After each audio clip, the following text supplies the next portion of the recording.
on TV, on radio, and on your smartphone. This is Talk TV.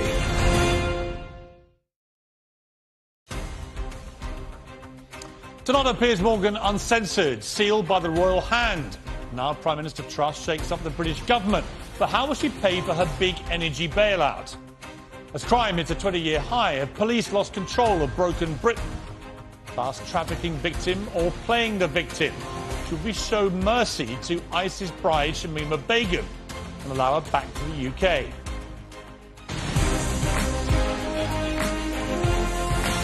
Live from London, this is Piers Morgan Uncensored.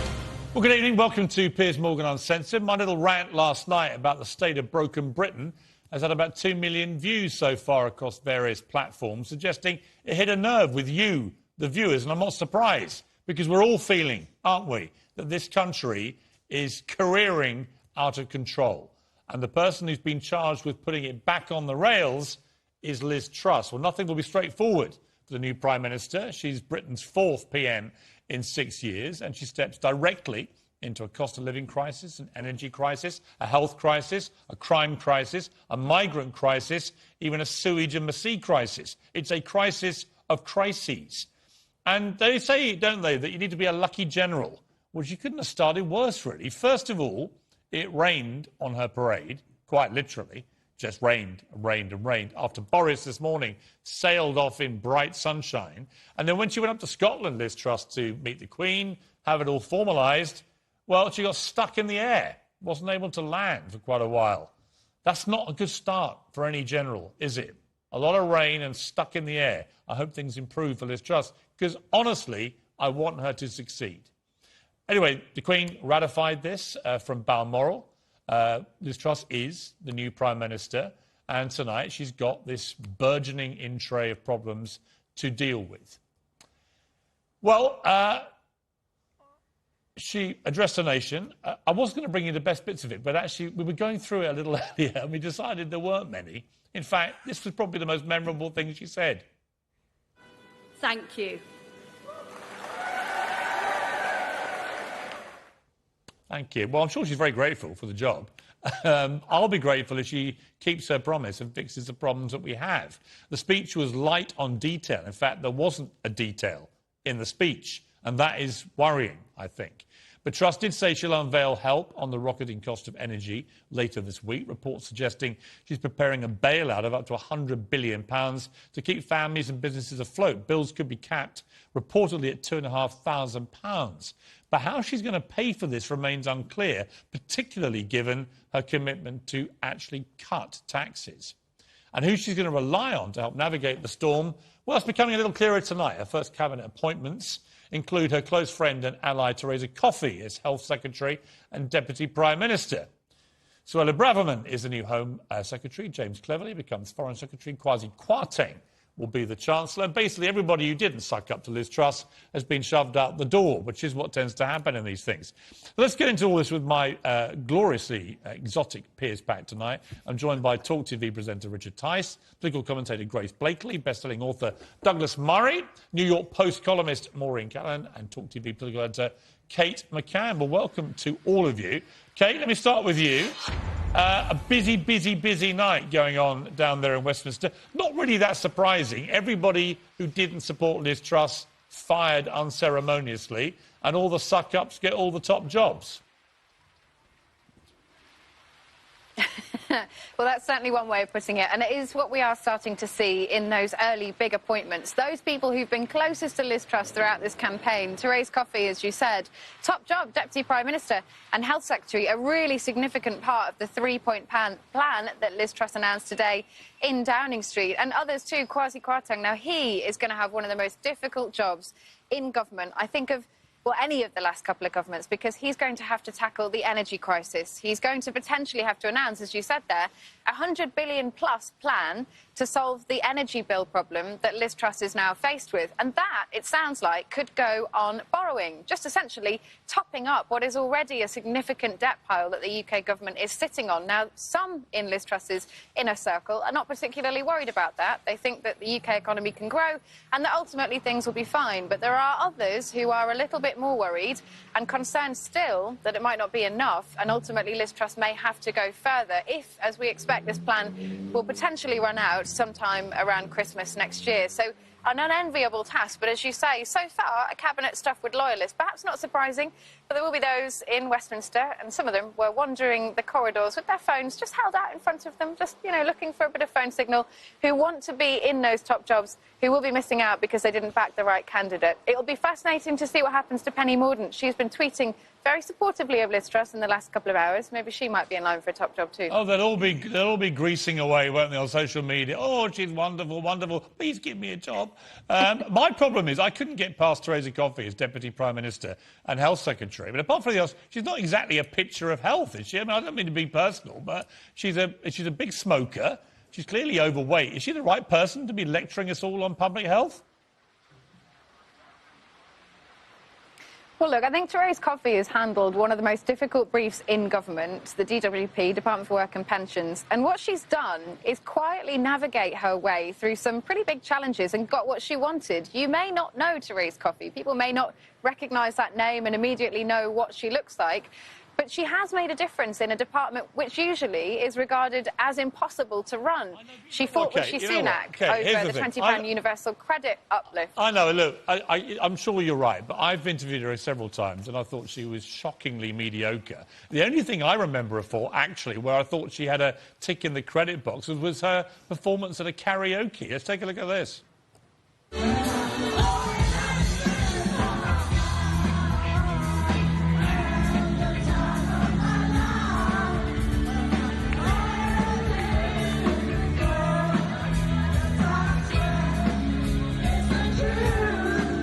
That is our new Deputy Prime Minister. Great to move on, I think, from Partygate to that.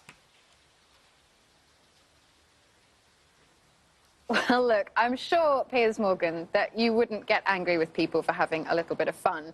But, I mean, look, there are questions about Liz Truss's cabinet. They are largely, though, questions of experience. People saying, well, you've put some people in top jobs who haven't necessarily held them before. I think Theresa Coffey has proved that she has the mettle. She may not be what you expect in terms of a minister in a top position in government, but she's certainly made her way in a difficult department, as I said, and she's been so close to Liz Truss in this campaign. She's one of her key allies. She will also be, as I said, Deputy Prime Minister, and that's a job that requires someone with an even temperament, somebody who isn't going to rock the boat, and crucially somebody who isn't in it for themselves. Liz Truss is surrounding herself with people who she trusts, who she doesn't think are going to come for her when her back is turned. And after the last couple of years in Downing Street, seeing what's happened to Conservative Prime Ministers, I mean, I think that's probably something she's going to value above everything else. All right, Kate McCann, what are 9/8?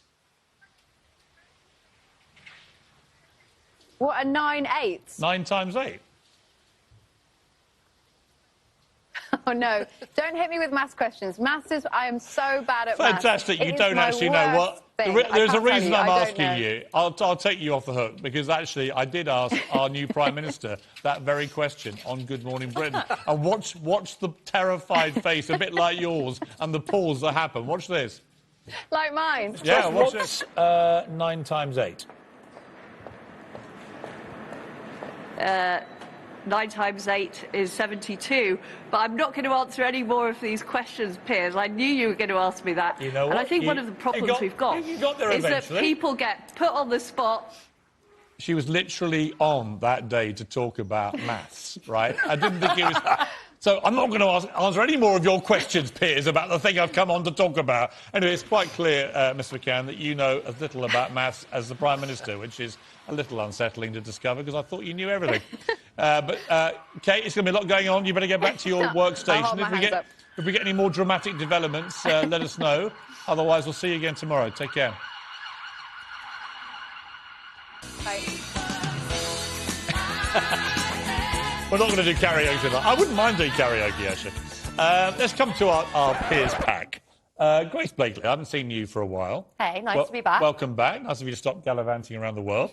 What do you make of all this? Well, I mean, you know, I think what we've just heard, the Truss has appointed a lot of key allies to senior positions out of basically fear that she's going to be stabbed in the back, tells you a lot of what you need to know about this government, which is that she's come in from a relatively weak position. She doesn't have the support of a lot of her MPs. She doesn't have as strong support among the Conservative Party membership as we might have thought. Certainly at the beginning of the campaign. The campaign obviously had its own fair share of fiascos and U-turns and didn't leave her looking particularly prime ministerial. And now she's going into this massive crisis, you know, and she has to basically try and unite two wings of the Conservative Party, one of which is kind of Boris's populist, but you know what? who are much more relaxed about spending, look, and then the right-wing free market neoliberals. Here's the problem, Richard Tice. I don't care about the infighting of the bloody Conservative Party. I want them to focus on the people of this country. It all revolves That's my problem. I'm fed up with all this infighting. And to be honest, Piers, it all revolves around the energy plan. I produced an emergency energy plan 3 weeks ago. I know it's being looked at in the heart of government.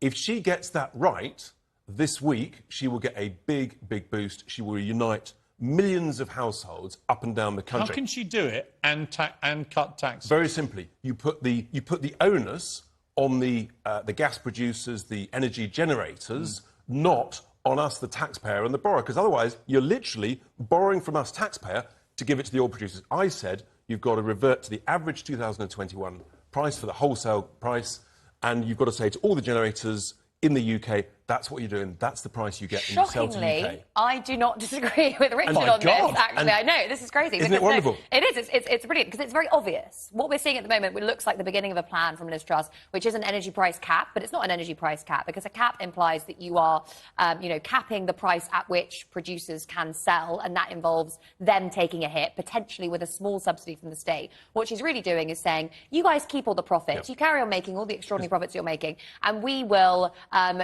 basically pay you the difference between what consumers are paying at this cap level. So it's corporate welfare, basically. But the point is, this isn't for 6 months, Piers. We're in a global energy war that could last 3, 5, 7 years. So you have to have a plan that responds to that. Well, the problem that Liz Truss has got is that none of the plans she has for making Britain less energy dependent on other countries are going to kick in before an election. Exactly. She's got a ticking clock to that election. I want to bring in Douglas Murray across the pond there in New York. Douglas, looking from afar, what do you make of this? Liz Truss, I don't think I can ever remember any leader short of after World War II inheriting a worse situation than this. Do you have any confidence that Liz Truss is the woman to guide us to quieter waters, to calmer waters? Not very much. I wish her well, as I think everybody should. The only person I can think of who came into a worse position was Theresa May after her very bad call in the 2017 general election. The problem that Liz Truss is getting into is this, as your other guests have just said, it's unlikely, whatever she does, that the benefits of her governance are going to be felt fast. Everything to do with the energy crisis, everything to do with the cost of living crisis. She's got basically 2 years to solve these things, and it seems very unlikely she could do it in that time. And here's the bigger problem, Piers, as you well know. We're now 12 years in to Conservative governance in the UK. 12 years. And to a great extent, this feels to me like the major years, when you had that third press of the Conservative talent, and you had all of these crises and the feeling that they couldn't get on top of it. I, of course, hope, like everybody else, that Liz Truss can. But the problem she has is that, the question will keep being asked, particularly by the Labour opposition, well, who's been running the joint for the last 12 years? OK, for 5 years, the Conservative Party had Nick Clegg manacled to their leg, a very unpleasant situation for anyone to be in. But after those 5 years, we have had 7 years of Conservative majority rule. And, all of these questions that are coming up are questions that could have been answered before. And I think we're going to start hearing the same excuses from Conservative ministers as we've heard in recent years. They'll tell us that the blob is the problem, that the civil service is the problem, that the unions are the problem, and all sorts of other things. And they may be right on that. but the question will keep coming up. Well, who's been in charge? I agree. For the I mean, last 12 let me years? bring Grace back in on that, because the other problem Liz Truss has got, she's got the spectre of Boris Johnson who'll be lurking like this ugly shadow in the background, ready to pounce. You know, he did a typical Boris job this morning. I was watching it live. He comes out, doesn't apologise for anything. No regrets, all very buffoonery. These are all my greatest hits. It's all been a tremendous success, and see you later. And then the sun came out and kind of shone on this guy as he sauntered out of Downing Street, compared to poor old Truss, who got poured on. And, you know, he's a lucky general, Boris, in many ways, isn't he? He then quoted some Roman emperor who famously went back to a farm and ploughed the fields. What he didn't mention was that emperor, he then came back from the field. He left his plough and came back to save the country. He sounds like Trump when he speaks like this. I know, of course. I mean, you know, why do you think he did this ridiculous farewell tour? Going around saying, look at all the wonderful things I've done, look at how green I've made Britain, despite the fact that if we had actually gone green, we wouldn't be dealing with the scale of this energy crisis that we're dealing with right now.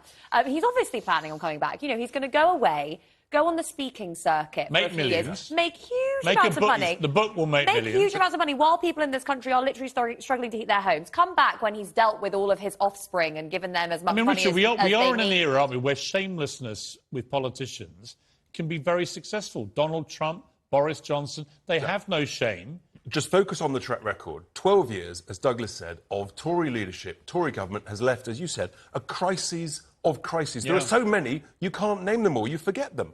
I mean, this is incompetence, it's negligence, and it's the British people, the lowest paid, the least well off, who are going to suffer the most. And that's what I really, really resent. It is actually the legacy of a failed macroeconomic agenda that Liz Truss is saying that she's basically going to revive. She's saying, I'm the next Thatcher. And which, by the way, her fingerprints have been all over as a member of successive governments. Totally. She's been there 10 years. Yeah. Right? So she's not squeaky clean coming in here like, nothing to do with me, Gov. It was you, Gov. Right? I mean, you know, what's she going to do? Tax cuts. Right, OK, we've already got high levels of inequality. Thatcher did tax cuts. We can't afford to... Well, that's it's why a big myth. It's a big myth. I myth. keep mentioning this. Margaret Thatcher, when she came in and inherited a very hard situation, bad economy, she didn't cut taxes. She put them up. She waited a few years. She put them up to start with. But the truth then is, when the economy settled down, then she cut The top rate of them. income tax was 80% when let's be Thatcher very came clear. to power, and then she steadily reduced it. You can't tax your way out of a crisis. You've got to grow your way out of a crisis. After the Second World War, our national debt fell from 150%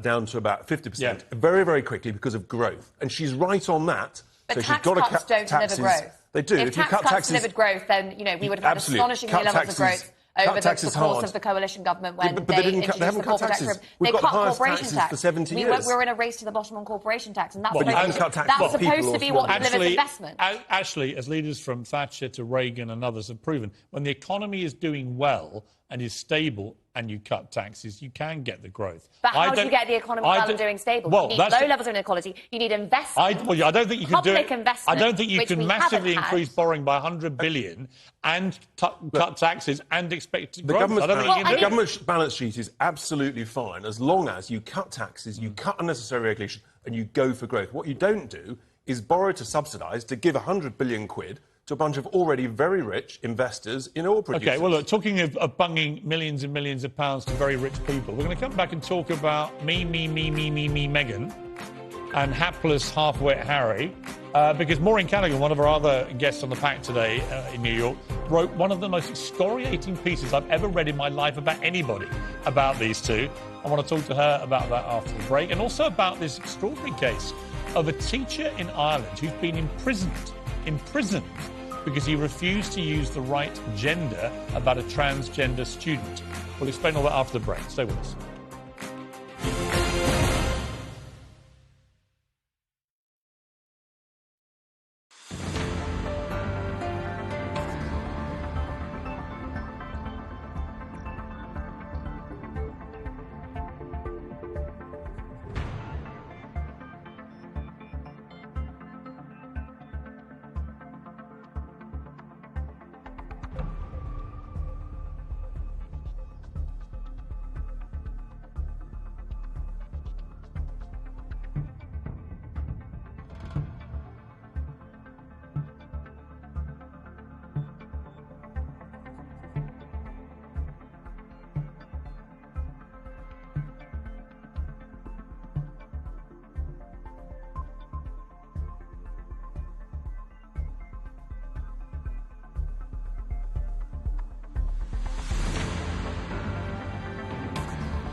Well, blinking you'd have missed them, and frankly, I wish I had blinked. Halfway Harry and Meghan debacle touched down in Germany today after a whistle-top tour of the UK, in which they didn't find time to meet any of their family, who all hate them because they hate them.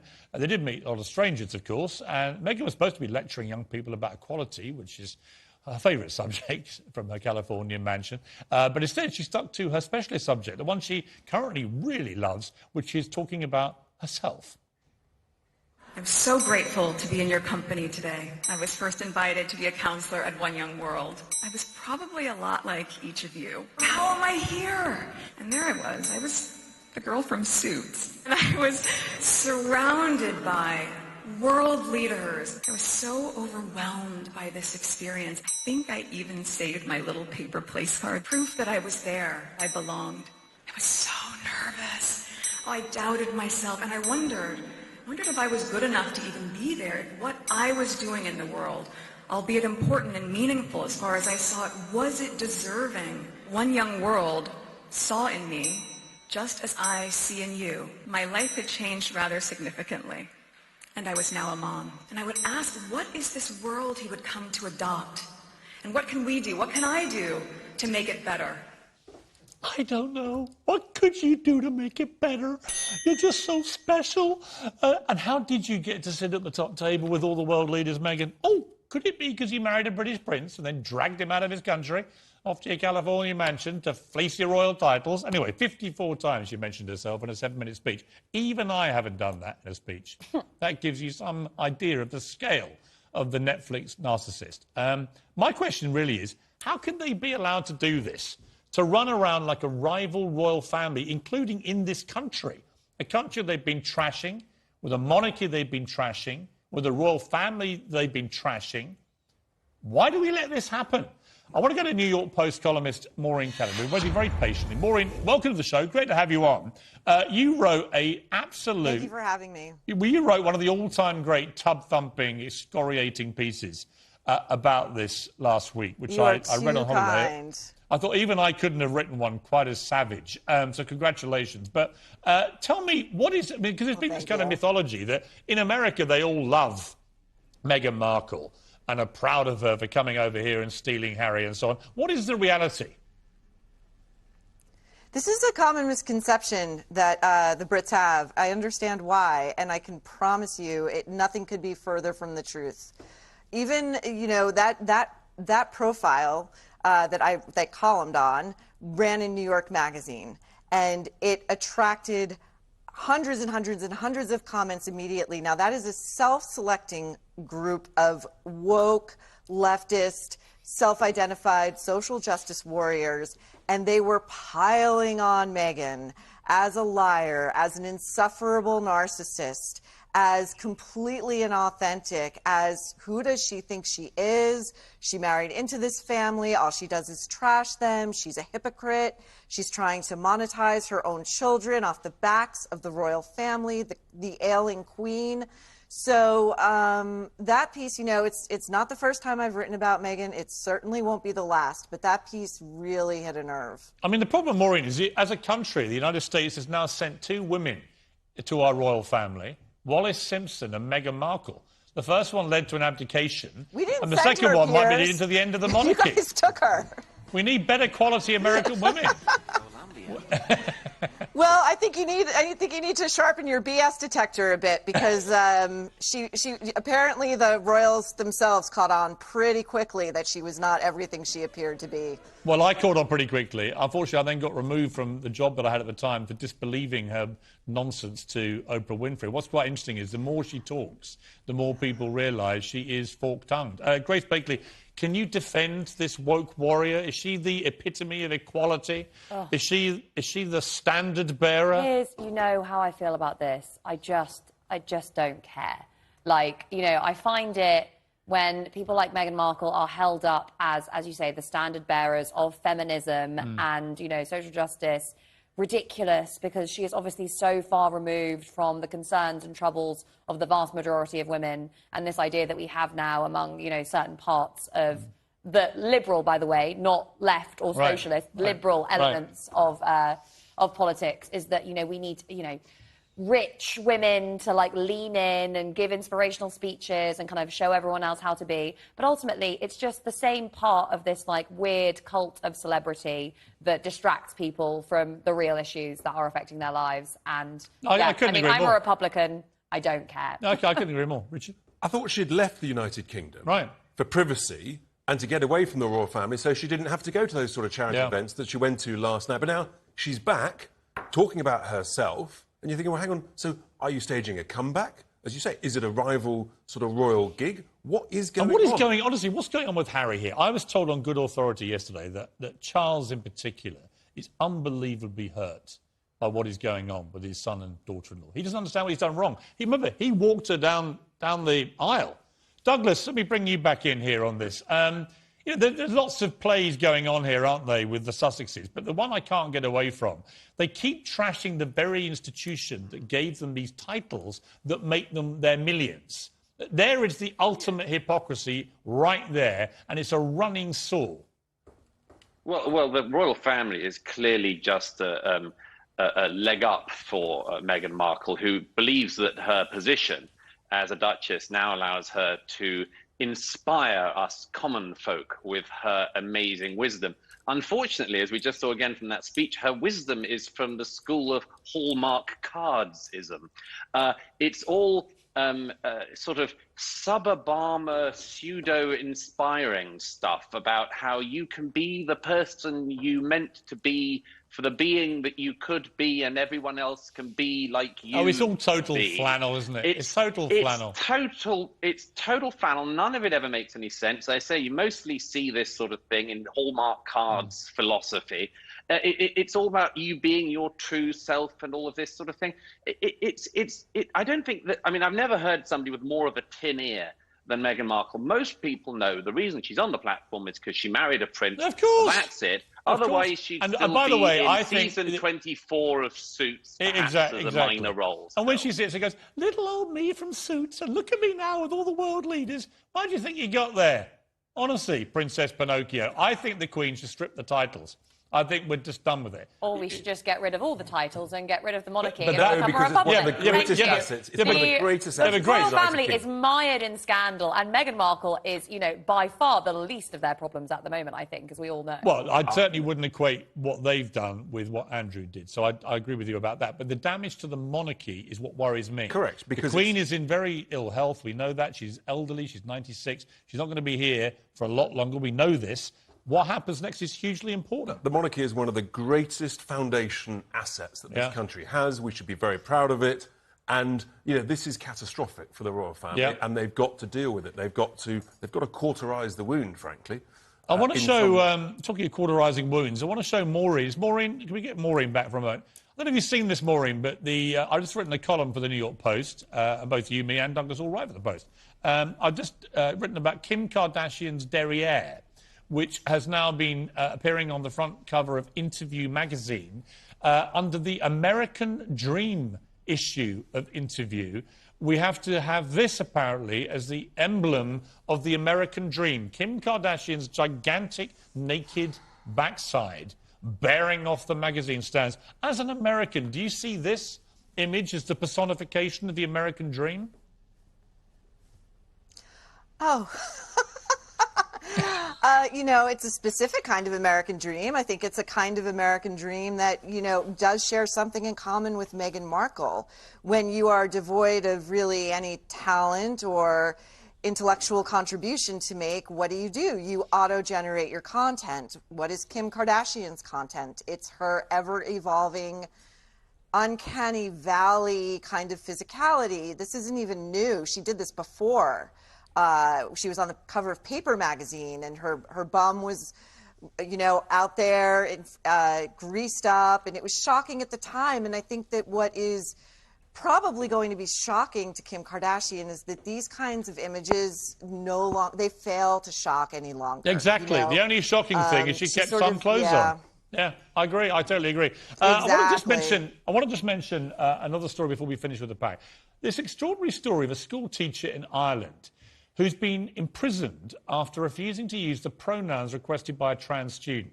Enoch Burke was initially suspended by Wilson's Hospital School in Dublin, saying the request was a violation of his Christian beliefs. He was then issued with an injunction and told not to attend the school after a public row with the head teacher. But he continued to show up. He's now been thrown in prison for contempt of court. Burke will now remain in prison until he, quotes, purges his contempt, effectively apologises, or is freed by the court. Douglas Murray, we've talked a lot about free speech on this show, you and I. At the heart of this, I don't even agree with half the things this teacher seems to believe or think. But I respect his religious beliefs. It's a religious school, by the way. What I can't get my head round is that somebody who refuses to call a singular human being, by the way, they, which I have always found preposterous when there's one person, because he wouldn't use the right pronoun, he's now in prison, albeit for contempt, but the contempt was because he refused to back down on not being required to use this pronoun. What do you make of that? Yeah, of course, it's ludicrous. Some people might have missed something very interesting that's happened in Ireland in the last couple of decades. After the church scandals of recent years, Ireland has effectively de-Christianized faster than any country I've ever seen. But, you know, you strip one religion out of a country, and it doesn't mean the country loses all sense of religion. Ireland also, perhaps faster than any European country I know, has gone straight for the religion of social justice warriorism. It's extraordinary to see it, the way in which it's vehemently advocated by politicians of almost every stripe, including former terrorists. And they all jump into this. They all jump into the pronouns business. Sinn Féin pretend that the armed struggle, and indeed Bobby Sands died for gay rights. I think Bobby Sands would have been a bit annoyed if you'd told him he was doing this for the gays. But anyway, they've rewritten their own history. They've got this massive religion of social justicism there, and they're militant about it. They're quite as militant as they were in the past about Catholicism. Yeah, but men like this are the victims. Yeah, let me bring in Grace. I mean, just whatever the debate about transgender, and I don't, you know, I have no problem showing full respect for transgender people to have full rights to equality and fairness. This whole thing with pronouns, the idea of a teacher actually ending up in prison because ultimately because he wouldn't say to a transgender student, you'll call they. Well, that's not why, was it? He ended up because he's in contempt of court, and that's something for the court to decide. Because he refused a liberal institution. But he refused to back down on the principle of using a pronoun. Who cares? If the kid the school cares, or he wouldn't be in prison. Call him they. You know, the idea that Ireland's been like taken captive by social justice warriors and the entire conversation is all about pronouns. The guy's in prison. It's absolutely ridiculous. Ireland is suffering with crises like a housing crisis that is one of the worst a teacher in the entire in prison. Grace, he's entitled to a religious belief. It's an employment matter. It's not a criminal matter where the bloke ends up in jail. That's, for the court to decide. Like, it's, you know, if he wants to, if the student wants to be called they, call it they. Who cares? Okay. Deal with Ireland's housing crisis. Deal with the water crisis. Deal with the wages crisis. Don't waste time putting people in prison for not Grace. Ever since the financial crisis. You've got to call me hot. That's my pronoun. If you, like, Go on. Definitely not a protected characteristic. Sorry. Piers, if you want me to call you hot every time I come on the show, and you say, Grace, I'm going to let you talk about whatever I'm going to let you talk about the economy. You're going to call me hot. I'm going to let you not talk about Meghan Markle or pronouns. I'm going to let you talk about economics and climate change. I'll call you whatever you want, Right, Piers. if you don't call me hot, you're going to jail. No, that's the way this works. If it's okay with you, I'm not going to call you hot. As a militant social justice warrior, it's probably where I belong anyway, isn't it? Like... my pronouns on my Twitter profile are actually hot, hotter, hottest. So just for the record, I'm actually not joking. They are my preferred pronouns. Grace, thank you. Good to see you. Richard, thank you. Douglas, Maureen in New York, thank you both very much. Probably one of the finest Piers pack we've had so far, so thank you for that transatlantic orgy of intellectual intelligence. Much appreciated. Coming up next, rising crime, violence on the streets, pensioners being murdered, young girls being shot dead in their homes. Have the police lost control of broken Britain? Former Scotland Yard Detective Peter Bleksley and Pastor Lorraine Jones, who lost her son to gang violence, will be here live. They don't agree, by the way.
This is Talk TV.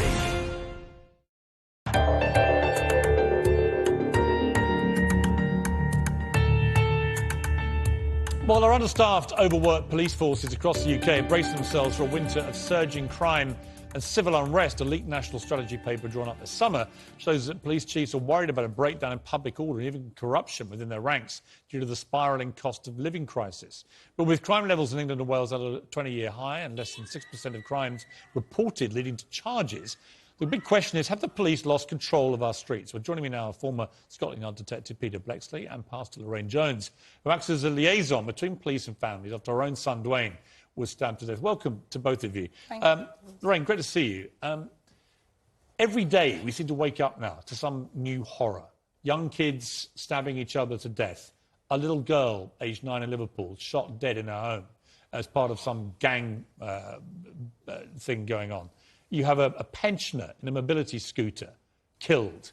Yeah, a person very near me in Kensington, a sort of leafy Kensington, shot dead, young person in her 20s, only 2 days ago. What is going on here? And do you feel, from all your connections with the police and community, are the police losing control of what is happening on the streets? Piers, I've been crying out that we're in a state of emergency, and I really hope our new Prime Minister hears with her heart.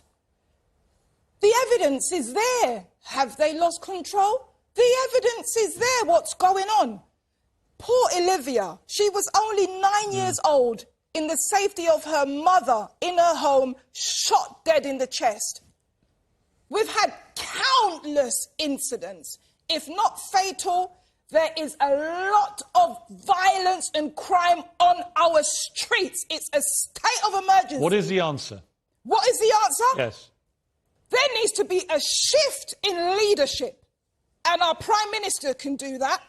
Things have spiralled down and down, and we've given the answers. The deprivation, the social economics that has gone plummeted down, poor investment in the local community, our young people, so the housing, there's so many streams of problems. Have we though, Lorraine, have we gone too soft in the way we deal with young offenders? And one of the things is stop and search. Should that be brought back aggressively now by the police? Should we have more police doing more stopping and searching? Find the kids with the knives on the street.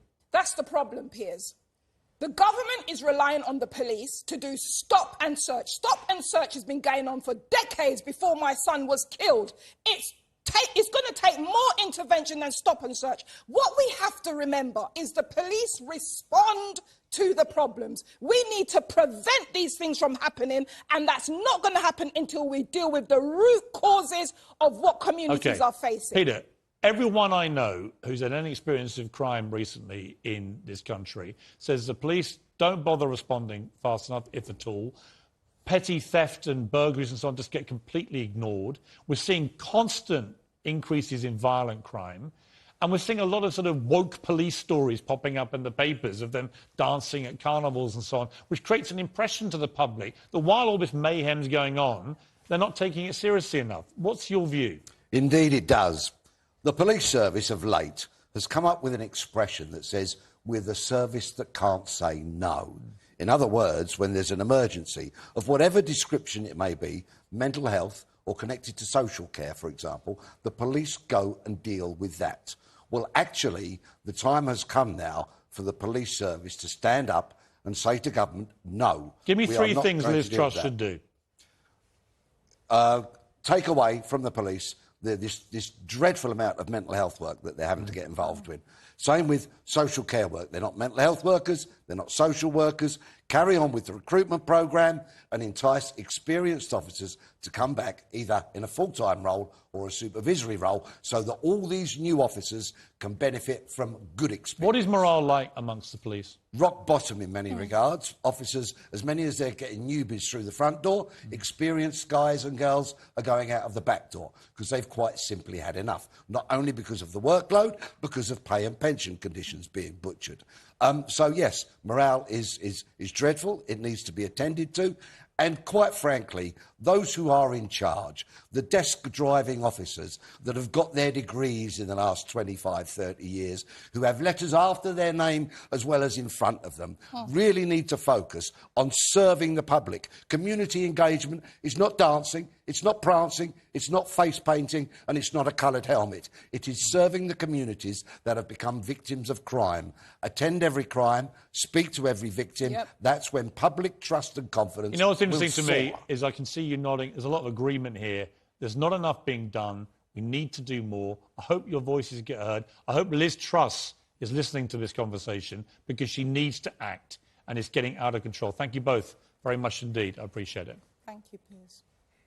Well, next tonight, victim of political porn, ISIS bride Shamima Begum has been branded bitter and twisted by a British journalist who got closer to her than anybody else. He joins me next, plus somebody who thinks we should show mercy and let her come back to Britain. What do you think of that? We'll discuss after the break.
Well, Shamima Begum is notorious as the ISIS bride, banned from returning to Britain. Begum was just 15 when she and two other East London schoolgirls travelled to Syria to join the terrorists in 2015. Her attempts to come home have sparked a global furore. To some, she's a victim, a child exploited by terrorists. To others, she's a terrorist herself and a threat to national security. The UK stripped her of citizenship in 2019, arguing her Bangladeshi heritage means she's not stateless. In practice, neither country will let her in. And Begum, now aged 23, is stuck in a Syrian Syrian detention camp where most British people think she should stay. But this week, another twist. She may have been smuggled into Syria by Canadian spy. With Canada now pledging to investigate, is it time to give Begum another hearing, perhaps even mercy? Well, joining me now is filmmaker and journalist Andrew Drury. He's met and interviewed Shamima Begum on numerous occasions and thinks she's playing the victim. And Mohsen Beg, an author and former Guantanamo Bay detainee, who thinks we should let her back into the country. Welcome to both of you. Andrew Drury, let me ask you, you've met her a number of times, including just 5 weeks ago, I think you had contact with her. So you've got to know her pretty well. I have, yeah. What is your belief about the kind of person we're talking about and the kind of potential threat she may present to this country if she did come back? She's a manipulator. When I first met her, I was filming a documentary and did on a day off. And at that point, she was playing sorry, I'm sorry to Britain. So my last meeting, she started to become a victim. She believes that she was trafficked. She wasn't trafficked. She says she was, but she's told me a whole story. So she's now playing this part as a victim. Funny enough, you've got a guy who was in Guantanamo Bay. She asked me if I could bring a book out there for her, Guantanamo Bay Diaries, about somebody who was there in their 14 years without trial, because that's how she's seeing herself now, a victim. Right. She's no victim. Mohsen Beg, here's my problem with this whole case with Shamima Beg. I've followed it for a number of years. I just can't get past the fact that she spent years there mothering a number of kids by a jihadi father who was fighting with ISIS. She knew what they were doing. She saw what they were doing, and she just stayed and was, in my view, a willing accomplice to this whole ISIS phenomenon over there. Why should we show her any mercy? Why should we have any pity for someone who was so merciless and pitiless herself? Piers, I don't think it's a question of mercy at all. I think really it's a question of the law and a question of the application of it across the board. So, for example, there are several people who were part of ISIS who've returned to the UK. Some are in prison, some are out, some are on terrorism prevention and investigative measures, i.e. akin to house arrest. So there's different ways that Britain knows how to and can and has dealt with this. The real issue is Shamima being targeted because her nationality was revoked? Was it a political statement or was it one that was based on law? And I think it's the former and not the latter. The role of the intelligence services in all of this also cannot be underplayed. And if you'll allow me, I think you may remember, you came to Belmarsh in 2014 to visit Andy Coulson. I was in Belmarsh at the time, and I was being prosecuted for sending a generator to Syria. Now, my case fell apart. The police declared me innocent, and I was found not guilty. But I was held with an individual who told me a fascinating story. He was a young man from London who said that he'd been recruited by MI5 to go and spy for them against ISIS. And they'd given him huge amounts of money to do so. MI5 and the police eventually thought that he's playing a double game, he's a double agent. So they arrested him and tried to prosecute him for terrorism. And his case was the first case in British legal history to have been almost entirely heard in secret because of the role of MI5 in his case. It was completely bizarre. OK, but look, I want to focus more on Shamima Begum. The main charges. Well, what is the relevance to Shamima Begum? But I'm because it seems to be, in her case, so the relevance, we all know what she did. We all know what she saw. We know, in my view, she made her ISIS bride bed, and she should lie in it. So the relevance to this case, Piers, is that he was then taken, put under deportation order in the UK, and his nationality was revoked in the UK, and then he was deported, so that the details of his case would never come to light. Right. So in the same way in Shamima Begum's case, the role of the intelligence service, it's impossible that the security services, that the police didn't know that an agent for CSIS, the Canadian Intelligence Services, was facilitating the travel of her and other British individuals to Syria. If that is what's happened, I mean, there are so many unanswered questions here. What is not unanswered, Andrew Drury, is we know that she willingly was there with these ISIS killers as they were committing utter atrocities. Yeah. And again, I keep coming back in my head, I was like, I don't know why we should let her back in this country. Firstly, going on to the agent side of it, she wasn't aware. She told me how she got there. She wasn't aware of any agent. She had some couple of Syrians guided her over into Turkey. She says a girl called Sharmina was the girl that arranged it. She wasn't... it took her only 6 months. She made her own decision. She wasn't watching videos, or she wasn't had some preacher told her, or this was her choice. She decided to go. Do you think she's still dangerous? Yeah, she wants to be a somebody. Like now, she sees herself as a celebrity. She enjoys all this that she's getting from us, the press, the media. Even she'll be watching this tonight. She'll hear, should this interview go out. She loves what she wanted. She would have gone anyway. She wanted to be somebody. Being part of ISIS, she thought she was somebody. Now she's in the camp. She likes being somebody again. She's not a victim. I don't think she has any right to come back to this country. No moral right. I don't think she has a legal right. And I think that most British public agree with me about this. Got to leave it there. Andrew Jury, thank you very much indeed. Merzin Beg, thank you as always for your insightful contribution. I appreciate it. That's it from me. Whatever you're up to, keep it uncensored. Good night.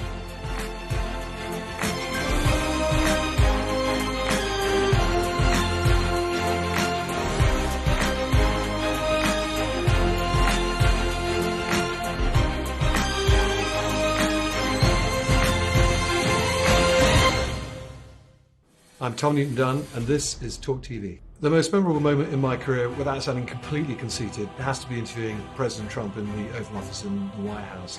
Particularly the little red button he had on his desk. I had no idea what he did as the interview went on. I wondered more and more, was he going to launch a nuclear strike on North Korea or open up a shark pit that I'd then fall into?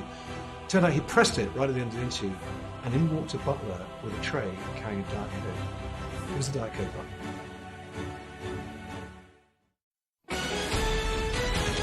This is Talk TV News. Good evening, I'm Nadira Tudor. Liz Truss vowed to help Britain ride out the storm in her first speech as Prime Minister.